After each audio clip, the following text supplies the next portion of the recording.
Bohužiaľ sa nám dnes nevydaril. Veľmi zle sme začali zápas. V druhej štvrtine sa to trošku zlepšilo, ale bohužiaľ sme to moc pokazili v prvej a druhej štvrtine, takže už sa nám to nepodarilo otočiť.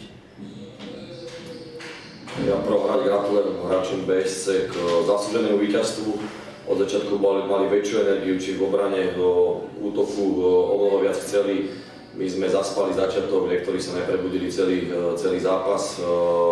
Že musíme sa my vyvarovať takýchto zápasov, kde podáme výkon na svojich nejakých 30%. Mali sme katastrofálnu streľbu trestných hodov, 35%, pritom 35 strát, čiže s takýmito štatistikami nemôžeme ani pomýšľať na víťazstvo. Verím tomu, že v ďalších zápasoch predvedieme koncentrovanejší výkon a tie zápasy budú mať lepší rast z našej strany.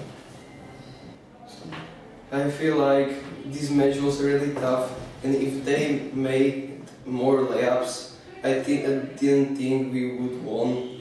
But this is my first MVP ever. I'm really happy for that, and I think because of my defense, I am MVP. But in the offense, I think I wouldn't get the MVP. But I'm really happy for the win and for my first MVP. So yeah, it was a great match.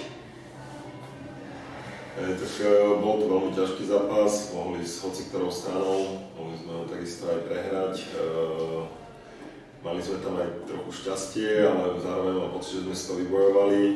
Bol to ťažký zápas pre obidve strany, dosť fyzický by som povedal.